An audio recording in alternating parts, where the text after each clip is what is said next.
Okay. The truth of the matter is say Ghana no.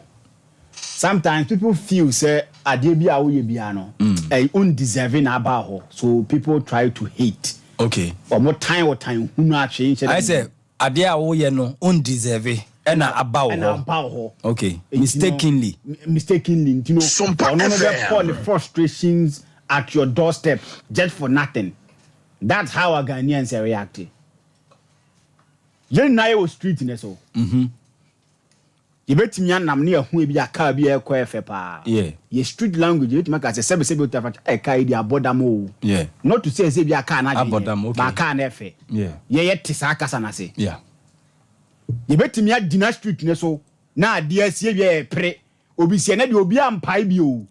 Ampai bi no pa che se na obi amfa bi. Okay. On ka se papa ya de no. There be. By any street language I work. Okay. Just to try and say something. Say na me pa kire.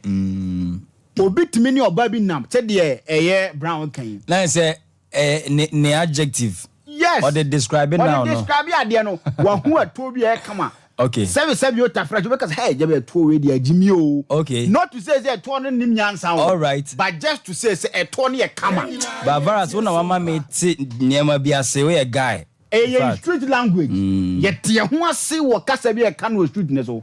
Enu bi na to kwadwo nkansa lo en. O say eto no ayeden. Eto no we be ka seven you ta fresh to we there Jimmy o. Eto na Not to say eto ni nim nyansa. But to say eto ni gina yie. Okay. Okay. Say de fela de ne tie no. All right. So Ejumama so the directors no mo direct show no so mo peto papa. Te said ye. Se can to once man no mo back wo kire wo sa. Akosia na asen de tie. Yeah. Indi sa na sitie. Enti no enu bi na to kwadwo nkansa no. Okay. Na se yeti ha yi. Na nkomo aye ne brown be di no off air. Nkomo am no be di no off air. Nkomo am ne akosia di no off air. E bi afa WhatsApp na hwe bi akora ye mbese wo. Ba ne ye nkomo aye di. Ba se be tena sisi ye nkomo ne ye measured. Because of the ethics of our job. That's how our humanity here. Showbiz, you know, a business on its own. Yeah. Yana yentias here. Okay. Why na ya no man a yerin session tadi hu abrojire ho no. Say Kenya ho ahwan. Kanye West. Eyo no. Yeah. Dem do man a yere sa. Eye showbiz o. Okay. Die na medical air kan. Me nim on na kan as mo na nim oba ne tin wo kan. Yeah. Say sa na tia. Fela de be ye business o. Business na pay man o. Yeah, onya scam. Eye showbiz. Yeah.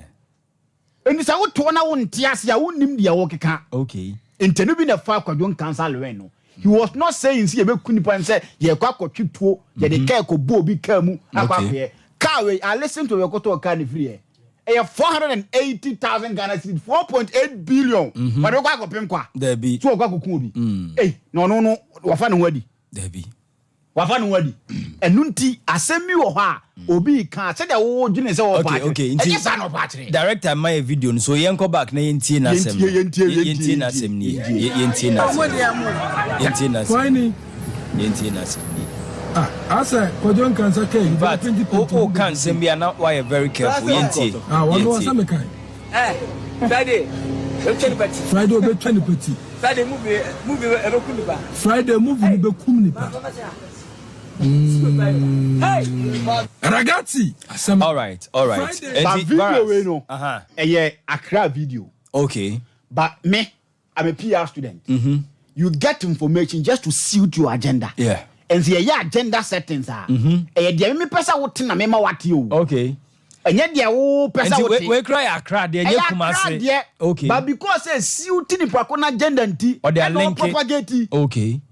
That's how our lives sit here. But I think say ni nyina mu na o se hwe ya no kasa. But the tiene say me boko jon kansa so. Yeah. But me say me say kasa ni bi wo ho a enya sa na a street vibe. But see, but so called Proverbs chapter 21 verse 23. Bible no catch and say those who guide their mouths and their tongues keep themselves from calamity. Proverbs chapter 21 verse 23. Okay. And then I walk out. Just say what can one to mu you fit no be bremu. Okay. What can no to mu a. Can you see how high? Okay. We your Bible there no. Yeah, na no say anu edi nchini di mako. Yeah. Enu na chire no na dome. No correct. Nti nioma ye de ya no ka no enyansunsun so your life so. Ba bia wuti. Wo de wano aka so obetena wo na watena ho. Yeah. It got to a point in time and crop for nam say Ricardo nye papa dentia. Do am na nkwa na me commentary. Okay. because I will take a good job. So what you say? Nti do one no be ka one ya be no sometimes the bomb. Nti when you fan to your hofo ba kwadon kan san 7 na no work no not to say no go kuni bampa. Okay. But na yes street language, you know. He was taken by the vibe around the videos, you know. Small boy, our brain, our car, come down. Yeah. Guy to the own. And yes, small. Night to so I want that. Yes, I na foul. Ti kwadwona na o ma de che de o ma bona bomo na edine kono. Guys. I listened to Kwakuma one of your sisters and she said, "Okọ ho ba fe no what yawo." That 4 5 days as a 1 week, you dimi so re. Yeah. Into one chada nya sa de no kwa. Inti Ghana for yensusu nko obi ho asem ba yensusu mu abomo emfa de ntwan mu ne tintina twan ye kane saa okay unua ne kwadon kan say ne bia kan sia so dem bom pa ye man tane wonto no because a breadwinner okay okoba ne mo de ba fie no obi a woni nanso ene de nen wiase de obi a na be wasem but sometimes yenye measure in nsem ayeka nti kwadon kan sa de no Kimpaluta one person na me.